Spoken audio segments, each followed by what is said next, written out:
টানাটানির সংসারেও পুজো কমিটিগুলোর জন্য বাড়তি উপহার দেন মমতা বন্দ্যোপাধ্যায়। ক্লাব পিছু অনুদান 50,000 টাকা থেকে বাড়িয়ে 60,000 টাকা করে দেওয়া হয়েছে।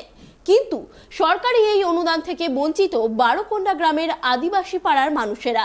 তাদের দাবি, রাজ্যের মুখ্যমন্ত্রী ক্লাব পিছু 60,000 টাকা করে অনুদান দিলেও সেই অনুদান গত 3 বছর ধরে পাননি তারা। তাই পুজোর অনুদান না পাওয়ায় বিক্ষোভ বারোকোন্ডা গ্রামের আদিবাসী পাড়ার মানুষদের। গত সপ্তাহে রাজ্যের পুজো কমিটিগুলির সঙ্গে বৈঠকে রাজ্য সরকারের পক্ষ থেকে পুজোর অনুদান বাড়ানোর কথা জানান মুখ্যমন্ত্রী মমতা বন্দ্যোপাধ্যায়। কেন্দ্র অর্থ দিচ্ছে না, বিভিন্ন প্রকল্প খাতে বরাদ্দও কমেছে বলে অভিযোগ মুখ্যমন্ত্রীর। কিন্তু এত টানাটানির মাঝেই পুজো কমিটিগুলির বরাদ্দ বাড়ানোর কথা ঘোষণা করেন তিনি। 50,000 টাকা থেকে পুজো বাবদ সরকারি অনুদানের পরিমাণ 60,000 টাকা করা হচ্ছে বলে বৈঠকে ঘোষণা করেন মমতা বন্দ্যোপাধ্যায়।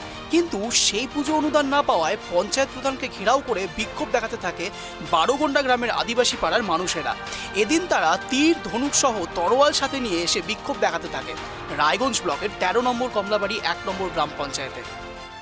दुर्गा पूजा व्यापारते गोटा रायगंज को नामदा दुर्गा पूजा पैसा जे ममता दीदी एमा को ना जे पैसा पूजे उपलक्षे तो बारगोंडा नितुम तो पैसा के बनवा चेदा सेदाय आमल खय लटुबा गड़म हाड़ाम तक जाय दादा तक को पूजे अगुका किंतु नितो 3 बছর लाहा खय लिस्ट रे नितुम रकाबले चेष्टायदा किंतु नितुम बांग रकाबक ना चेदा आले ले चेष्टाया जे रायगंज रे तो आयमा किसर हड़ हेना कोआ उनको तो पैसा तो पूजे दड़िया उनको तो आयमा रकम पैसा तो आयमा रकम को रस्का दड़िया किंतु आले बारगोंडा रन मा जे रेंगे गया को सेरकम क्षमता बनवा आले पूजे की मा हुयो किंतु ना उनको जेमन प्राप्य को नामदा जो तो उनका पूजे सरकारी केना ते नेहड़ा पूजे सीधा बांग सरकारिया नेहड़ जहां जता बुन नाम ओना लगी कि ममता दीदी ठा आले दो रोड जे उनको बांगाली जो को नाम दा पैसा आले हो जनले नाम।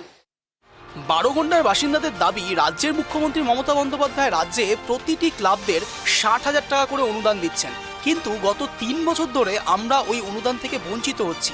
বারংবার জেলা প্রশাসন থেকে ব্লক প্রশাসনকে জানিয়েও কোনো কাজ না হওয়ায় সোমবার 13 নম্বর কমলাবাড়ির 1 নম্বর গ্রাম পঞ্চায়েতে প্রধানকে ঘেরাও করে রাখা হয়। কিন্তু এই ঘটনার পর উদাসীন গ্রাম পঞ্চায়েতের প্রধান প্রশান্ত দাস জানান, 2020 সাল 21 সাল যখন ঠিক অষ্টমী পুজোর দিন এরা টাকা পায়নি, তখন একটা পদ অবরোধ করার চিন্তাভাবনা করেছিল। সেই সময় আমি লোকাল আমাদের কনজার ফার্জি ওসি এমনকি এসডিও সাহেবের সঙ্গে কথা বলে আলোচনা করে ব্যক্তিগতভাবে কিছু হেল্প করে দেওয়া হয়। আবার এ থেকে প্রতিশ্রুতি দেওয়া হয় যে 2022 সালে আপনাদের সমস্যাটা সমাধান হয়ে যাবে।